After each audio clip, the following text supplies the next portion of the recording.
और ये सब ऐसा नहीं होता है। इस प्रकार की मानसिकता वाले लोगों के लिए हमारे शास्त्रों में बहुत अच्छे ढंग से कहा गया है। वो कहा है, धारा नैव पतंती, धारा नैव पतंती चातक मुखे मेघस्य किम दूषणम। यानी चातक पक्षी के मुंह में बारिश की बूंद सीधे नहीं गिरती तो इसमें बादल का क्या दोष।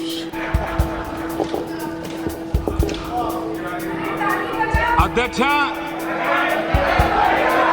महोदया, कांग्रेस को खुद पर अविश्वास है।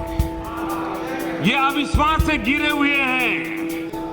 अविश्वास ही उनकी पूरी कार्यशैली, उनकी सांस्कृतिक जीवन का हिस्सा है।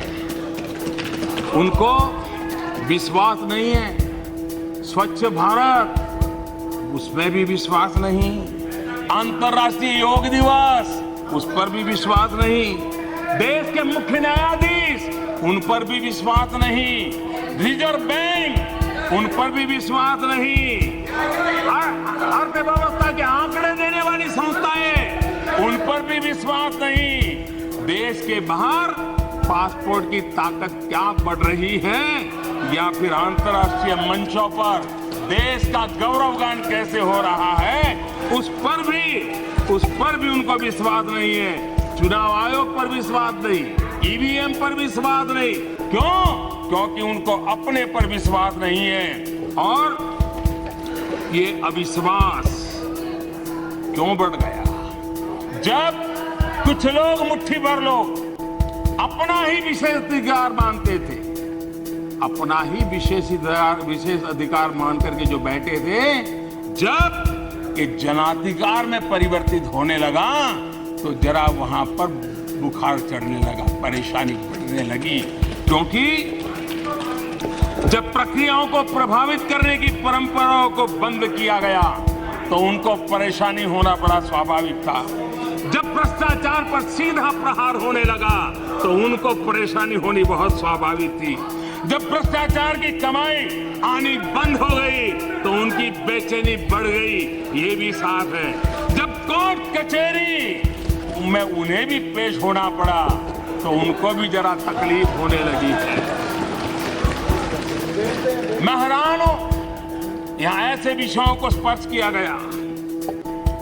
आजकल शिव भक्ति की बातें हो रही हैं। मैं भी भगवान शिव को प्रार्थना करता हूं।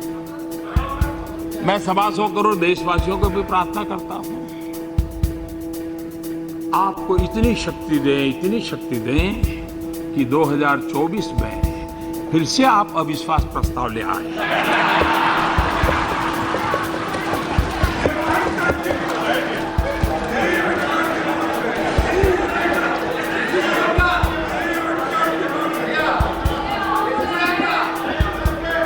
मेरी आपको शुभकामनाएं हैं।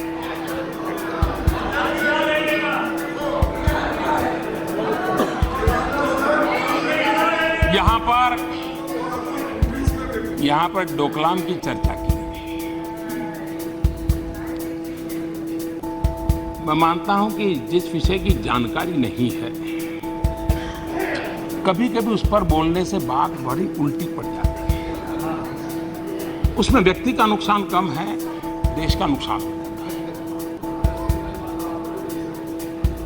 और इसलिए ऐसे विषयों पर बोलने से पहले थोड़ा संभालना चाहिए। हमें एक घटनाक्रम जरा याद रहना चाहिए। जब सारा देश, सारा तंत्र, सारी सरकार एकजुट होकर डोकलाम के विषय को लेकर के प्रवृत्तिशील थी, अपनी अपनी जिम्मेवारियां संभाल रही थी, तब जो आज डोकलाम की बातें करते वो चीन के राजदूत के साथ बैठते हैं।